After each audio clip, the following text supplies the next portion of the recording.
The Nintendo Switch 2 is a super fun game system, but playing it with just the screen is only half the fun. In this video, we'll talk about docking the Switch 2 and hooking it up into a full smart home setup powered by automations to make the experience seamless. I'll show you all the details of things I figured out with some pretty cool tricks. We'll also explore how this unique HomePod 2 setup works for in-game sound. Are these old HomePod 2s from Apple still worth it as TV speakers for a setup like this?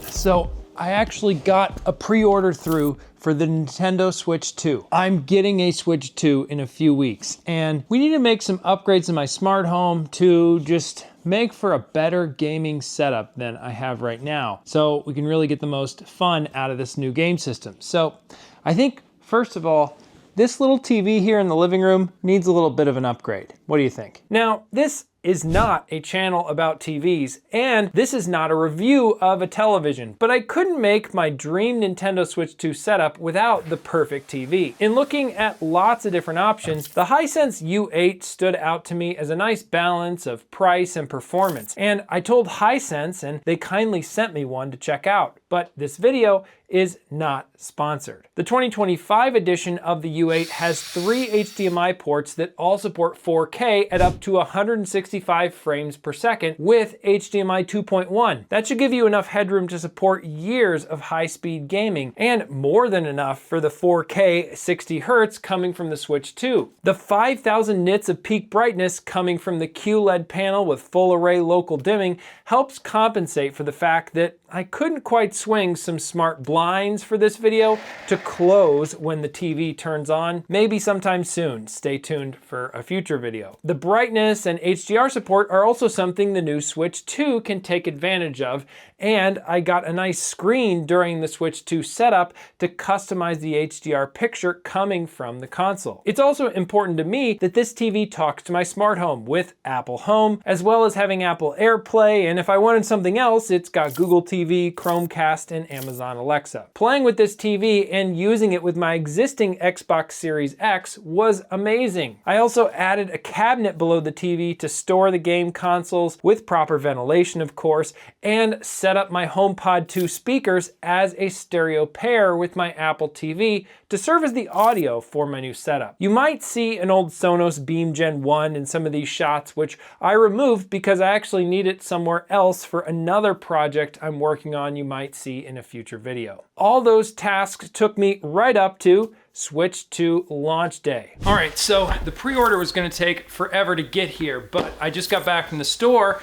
and got my hands on a new Switch 2 Mario Kart bundle, as well as a Pro controller, so we are set, ready to go. But I really wanna put some smart lighting around this TV to add to the gaming experience, and Govee recently sent me their HDMI 2.1 sync box, which does all the high frame rate 4K stuff for gaming with my Xbox or even with the Switch. Let's get it installed and see how that all works out.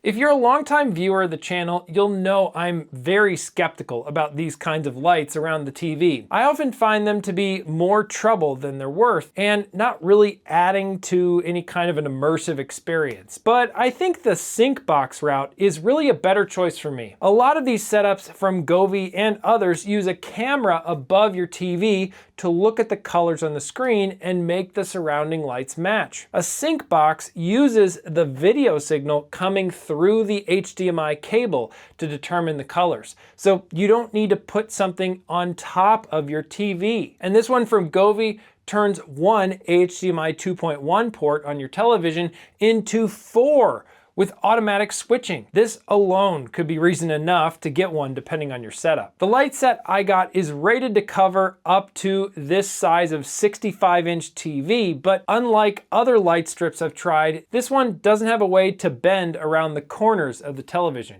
Instead, it uses cables without the lighting to flex between the sides. This means you'll get some dead spots if your TV is close to the wall, but over time, I don't really notice it that much. During the setup, I really appreciated the grid pattern on the back of my Hisense U8.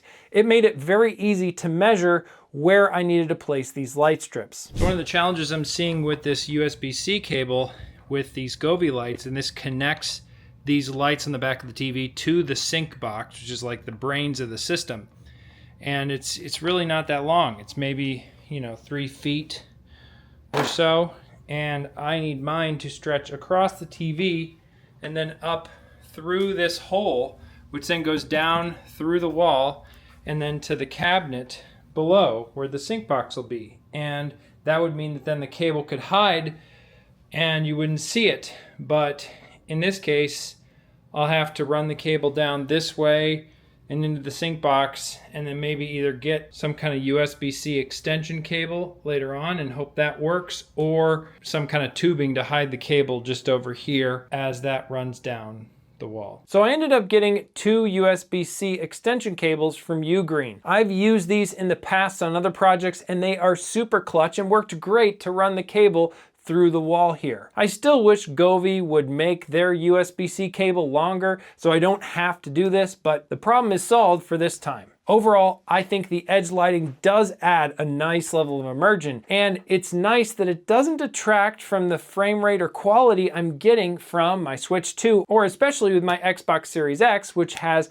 4K at 120 frames per second. But there are some quirks where it doesn't entirely work to shut off the TV when the Nintendo Switch 2 is powering off and I'm done gaming. I do have a smart home workaround for this though, which we'll get to in a minute. But there's still some more smart lighting I want to set up for this in the cabinets. Reaching down for things in these cabinets below the television, especially while the lights are dim for watching TV or for gaming, can be dark and just hard to see. So I wanted to add some LED light strips inside these cabinets that turn on when the cabinet doors slide open. Govee also gave me a couple of their Light Strip 2 Pros after visiting their booth at CES. I was able to repurpose those and move them here, but what about the sensor? The tracks of the doors to these cabinets are a little bit too narrow for most contact sensors to fit. That's when I realized I could mount an Aqara door and window sensor on the end of the inside sliding door,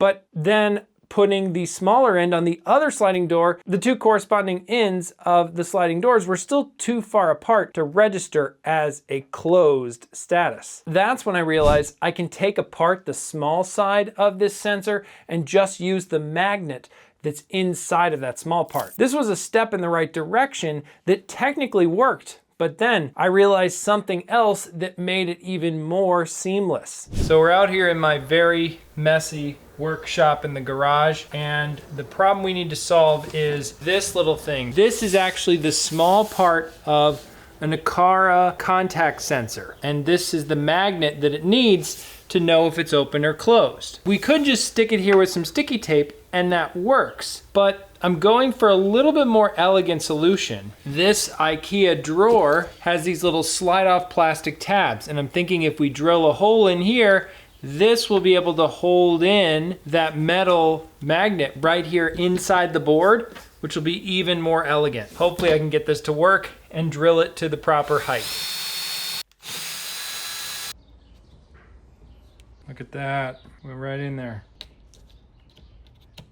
Now the magnet on the inside of the outer door gets close enough to the inside door to register as a closed state. I cut slits in the top of the cabinet to run the LED lights, and ideally I'd also run some kind of lights for the lower shelves, but that was a little bit much for this project, and the strips at the top do give some light for the lower shelves when it's dark. These light strips also support Matter, but I ended up connecting them to Apple Home, like a lot of my Govee stuff, through Home Assistant. But that is a conversation for another day. Inside Apple Home, I set up a simple automation to turn on the lights when the cabinet opens and turn off the light when the cabinet door closes. This makes these cabinets so much nicer. Now, how about those HomePod 2s as TV speakers? Overall, I'm very happy. As I mentioned when I first reviewed the HomePod 2 on my channel, they aren't a replacement for true surround sound, but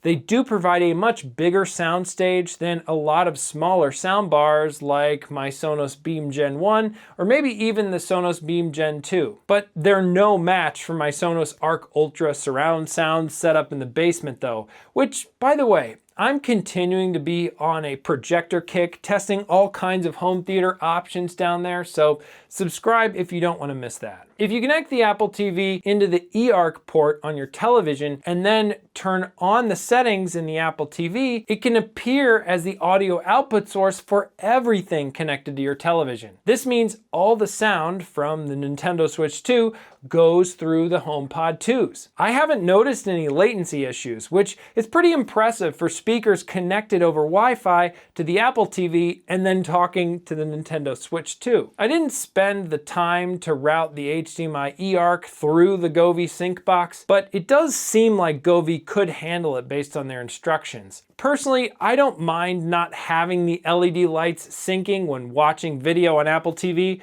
To me, it feels more of a gaming feature than something I'd want on my TV shows. And thanks to the 3 HDMI 2.1 ports on the Hisense U8, I don't have to worry about sharing a single port across all these different things. The HomePods also output an impressive amount of bass for their size. This is fine for my taste, but if you're playing a lot of first-person shooter games or other bass-heavy sound on these speakers, it might be disruptive to people around you. When I want to game with a headset on for keeping sound away from others, I went with the Turtle Beach Stealth 700 Gen 3. This headset comes with 2 USB-A dongles, one that goes with my Xbox and one for my Nintendo Switch 2. Then I can seamlessly use either game system with the same headset. It also supports simultaneous connection to Bluetooth on my iPhone, so I can listen to podcasts while I play games and hear audio from both, which is amazing. Compared to other headphones I've tried, the build quality isn't the best and they don't feel super comfortable on the head, but I like having all the connectivity. It's also taking me some time to get used to where all the controls are on the headset.